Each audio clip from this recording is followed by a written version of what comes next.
تحيا وبهجرك للدين ستحيا تعشق ما قلبك يهوى أو أن الأيام ستحلو وترى الدنيا شط نجاة دينك بحر من آمالي شط لجمال الأحلام ليس الدين كما تخشاه ذا ممنوع ذاك حرام فالإسلام جميل حقا هذا ليس هو الإسلام كل أوامره تهدينا وتنادينا للخير ينهانا عن كل طريق يأخذنا نحو الشر.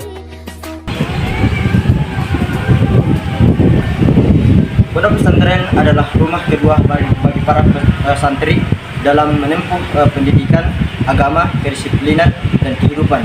Namun, tidak sedikit permasalahan yang mereka hadapi selama pendidikan agama dan kedisiplinan di tempat ini. Assalamualaikum warahmatullahi wabarakatuh.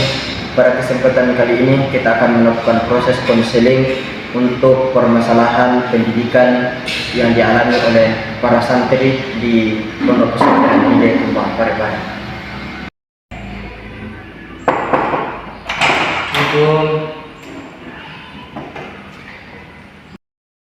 Ada apa dek? Ada yang bisa saya bantu? Jadi gini Kak, setiap belajar saya selalu fokus perhatikan ustadz-ustadz, tapi pelajaran susah masuk di saya Kak, bagaimana itu? Oh iya dek, kamu bisa katakan semua apa yang kamu rasakan akhir-akhir ini selama pendidikan di pondok ini? Jadi selain pelajaran juga itu Bang, selain ilmu lambat masuk di saya juga sering merasa minder Bang, sering galau, guncang, karena ya saya sering merasa guncang, ingin pulang terus. Oke, terima kasih dek. Kamu sudah mau bercerita tentang permasalahan kamu selama kamu di pondok ini dan mengenai merasa minder tentang keterlambatan atau pelajaran kamu masuk. Nah, itu wajar. Nah, di sini juga kita simpulkan bahwa terkadang kita itu mempunyai pemikiran yang berbeda-beda, mempunyai mindset yang berbeda-beda. Nah, makanya jangan terlalu merasa terkucilkan terhadap apa yang kamu alami, karena Allah Subhanahu wa taala tidak menilai dari seberapa pintarmu belajar, tetapi Allah menilai itu seberapa teguhnya kamu, seberapa kuatnya kesabaran kamu dalam menempuh pendidikan di pondok pesantren ini.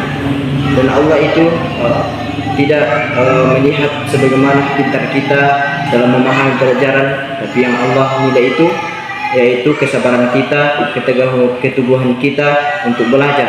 Nah, di sini dek, semua itu kita itu harus bersabar dalam menuntut ilmu, karena Allah mengatakan di dalam Al-Quran, innallaha ma'as sabirin, sesungguhnya Allah bersama orang-orang yang bersabar. Nah, ketika kita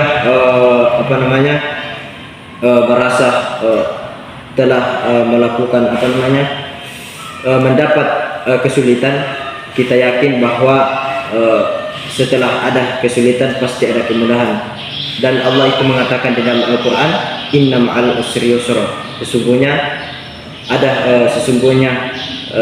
setelah ada kesulitan pasti ada kemudahan.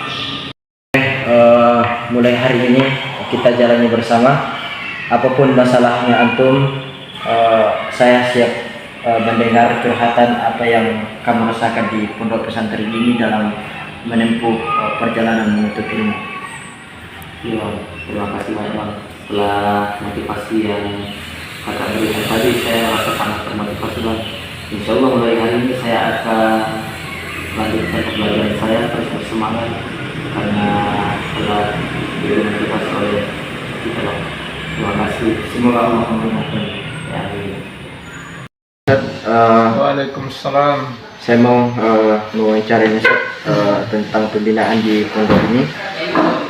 Selama Ustaz membina dan mendampingi santri, kira-kira apa tantangan terbesar yang Ustaz rasakan selama pembinaan? Ya, sebetulnya kalau mengatakan apa tantangan terbesar, apa tantangan terkecil juga ada. Ya, tergantung dari pribadi kita saja. Karena kita ini sudah berazam untuk membina, ya tantangan-tantangan dan kesulitan itu dianggap sebagai sebuah irama kebaikan yang berlalu begitu saja, tidak dianggap sebagai sebuah kendala, karena kita sudah sadar bahwa dalam proses pembinaan itu ya sudah pastilah ada kendalanya, tapi itu tidak dijadikan sebagai sebuah tantangan yang menghambat. Ya, kendala misalnya kan ya input awalnya anak-anak itu kan yang memang berangkat dari yang rata-rata tidak paham ya kemana mereka harus diarahkan. Nah, itu yang pertama. Yang kedua, ada juga anak-anak yang hadir di sini ya bahasa kasarnya saya terpaksa, bukan karena kemauannya, sehingga ya perilaku hidup sehari-hari itu merasa terbebani dengan kondisi sebelumnya yang tidak sama. Nah itu. Kalau boleh tahu Ustaz, bagaimana bentuk dukungan pondok ini selama pendidikan untuk membantu santri menghadapi masalah tersebut, Ustaz? Dukungan pendidikan? Ya. Saya kira pondok 100% mendukung untuk memberikan pelayanan terbaik dalam pengelolaan, mengarahkan anak-anak ya dalam bentuknya ya menghadirkan beberapa orang pembina yang harus menemani 24 jam di kampus, ya itu kan dalam dukungan secara baik ya. Nah, kemudian ya memberikan fasilitas apa yang ada, ya tidak juga harus dipaksakan karena sesuai dengan keadaan dan kemampuan pondok, gitu loh. Oh, terima kasih banyak Ustaz. Oke. Semoga Pondok Pesantren Hidayatullah Parepare melahirkan generasi yang berilmu dan berakhlak mulia. Billahi fisabilil haq, astagfirullah khairat. Assalamualaikum warahmatullahi wabarakatuh.